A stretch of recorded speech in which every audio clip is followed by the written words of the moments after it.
Slash bulbs crack like summer lightning across a Tom Ford runway. A woman with a sly, sun-kissed smile strides through the heat of 2000. Hips sure, gaze playful, the camera practically leaning in to follow. Her name is Frankie Rayder, the American bombshell with girl next door mischief, the face every designer wanted, the energy every party tried to bottle. Headlines whisper that she could eclipse anyone, even the era's most unstoppable star. And then, as suddenly as she arrived, the music cuts. No scandal, no farewell tour, just a door closing softly on the loudest decade in fashion. How does a woman built for the spotlight choose the dark? What did she find when the applause faded? And what did fashion lose when she walked away? Before the camera flashes and the couture gowns, there was River Falls, a quiet town tucked away in Wisconsin, where winters were long and dreams rarely made it past the horizon. Frankie Rayder grew up here, surrounded by farmlands and faces that all knew each other's names. There were no fashion magazines piled on coffee tables, no talk of Paris or Milan, but there was something about her, a spark that made people stop mid-sentence, the kind of natural beauty that didn't seem to belong to a place so ordinary. Frankie's story began, like so many American fairy tales, in the least glamorous way possible. She was working as a waitress when a visiting model scout noticed her, not in a casting room or a studio, but in a small diner, balancing plates with a grin that could light up the room. Within weeks, she was flying to New York, where her accent, her laugh, and her easy confidence instantly stood out among the polished and guarded girls who dominated the scene. At first, she didn't quite fit the mold. Frankie wasn't the waifish type of the late 90s, nor the exotic fantasy many editors were chasing. She was warm, healthy, and impossibly approachable. But that was precisely what made her impossible to ignore. Photographer Stephen Meisels saw it first. He captured her in a Vogue shoot that revealed her unique charm, not the icy perfection of high fashion, but a woman who looked like she was having the time of her life. That shoot changed everything. Soon the offers poured in. Karl Lagerfeld, Tom Ford, Donatella Versace, they all saw in her something that fashion had begun to lose: joy.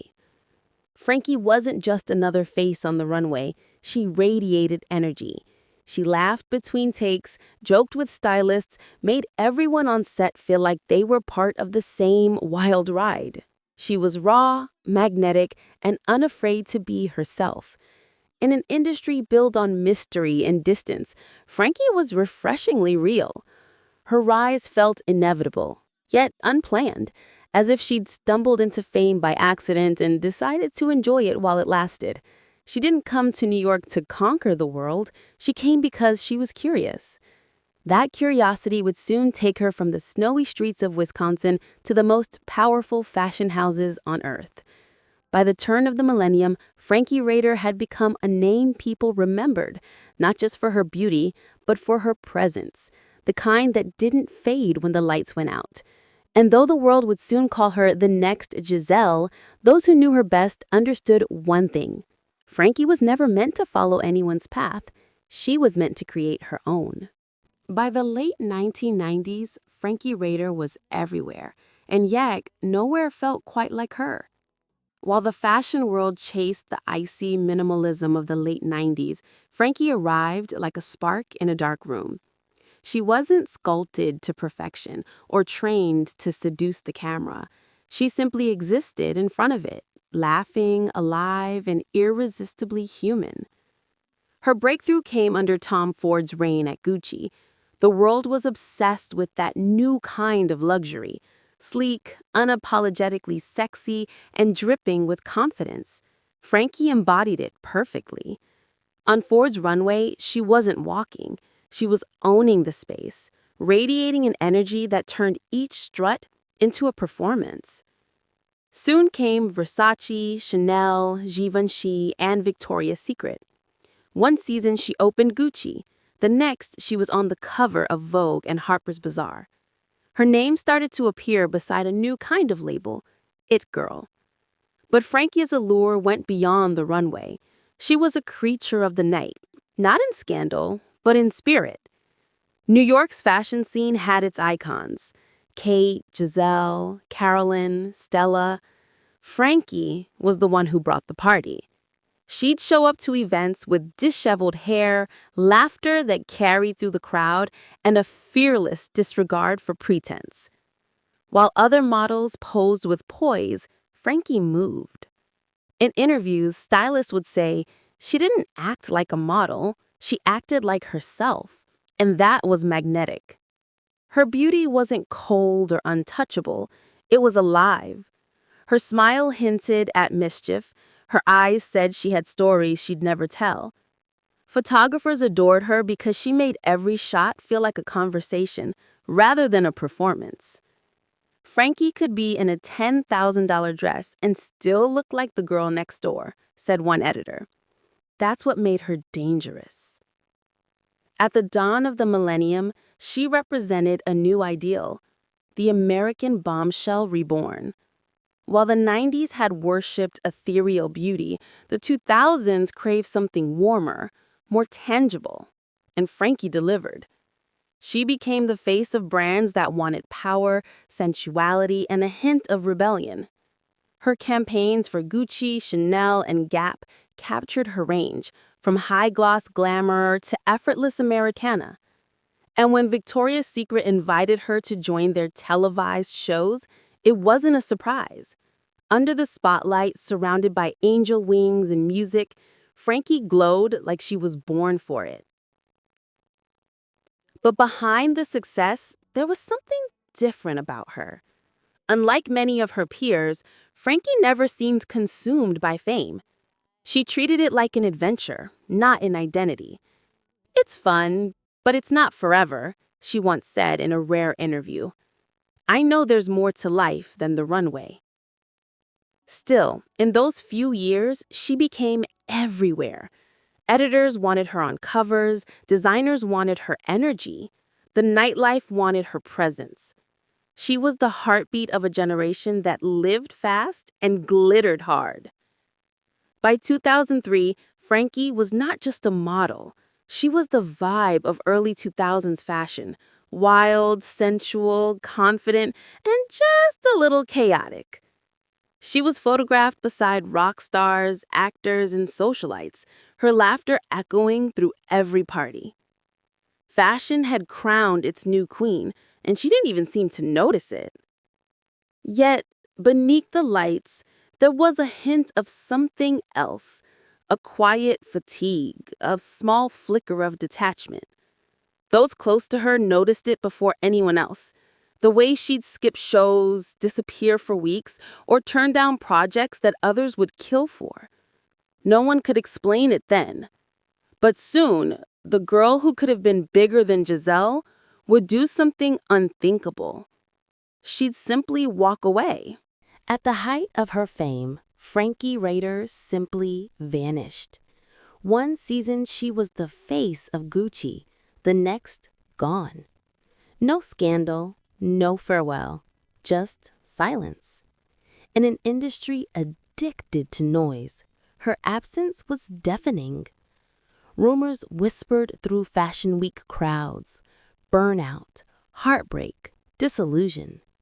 But the truth was softer and far more human.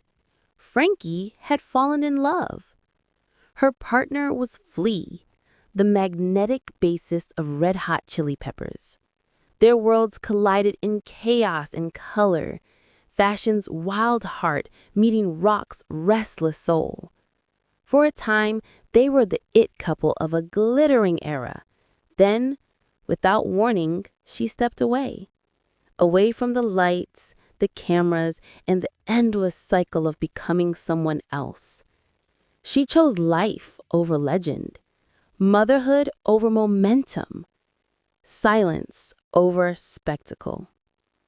As fashion's rhythm marched on, new faces replaced hers. But for those who remembered, the space she left behind never truly filled. Because Frankie didn't fade. She withdrew, deliberately, gracefully. In a world obsessed with being seen, one editor said her disappearance felt like an act of rebellion. And maybe that was the point. Frankie Rayder didn't vanish because she lost the spotlight. She vanished because she finally found the light elsewhere. Away from the runways and the noise, Frankie Rayder found something most of her peers were still chasing: peace. While the world kept spinning in high heels and headlines, she settled into quiet days under the California sun, raising her daughter far from the cities that once defined her. The woman who once lived in flashing lights began to live by natural light. Every now and then she would reappear, briefly, beautifully, in a Vogue Italia spread or a Proenza schooler campaign. But those weren't comebacks. They were reminders. Proof that the spark was still there, only calmer now, warmer. She never built an Instagram empire, never chased nostalgia. In an era obsessed with exposure, Frankie's mystery became her power. The very act of not returning made her more fascinating than ever. Those who worked with her said she hadn't changed. Still funny, still kind, still a little wild. But there was a difference in her eyes, as if she had finally stopped performing. The girl who once ruled Gucci's runways was now content watching her child grow, tending a garden, and living in rhythm with her own heart. And maybe that's the quiet truth behind her redemption. Frankie didn't walk away because she broke. She walked away because she understood. She knew that beauty doesn't vanish when the camera turns off. It just stops needing permission to exist. Her story isn't one of loss, but of liberation. In trading the spotlight for stillness, she found what most never do: herself. Time moved on, as it always does. New faces, new names, new rules. But somewhere in the archives, between a Gucci campaign and a forgotten Vogue spread, Frankie Rayder remains frozen in gold light. She was never the loudest, the richest, or the most famous, yet her image still lingers, not as nostalgia, but as a feeling, the kind of magic you can't recreate, only remember. Today, when fashion looks back on the 2000s, they call her the missing link, the bridge between the untouchable supermodels of the 90s and the digital idols that came after. She represented something rare: freedom. The confidence to walk away before the world told her to.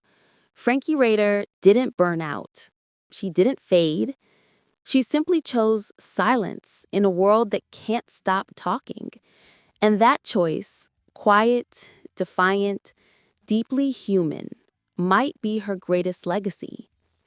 Some legends end in tragedy, the voice might say, as her final runway shot fades to black.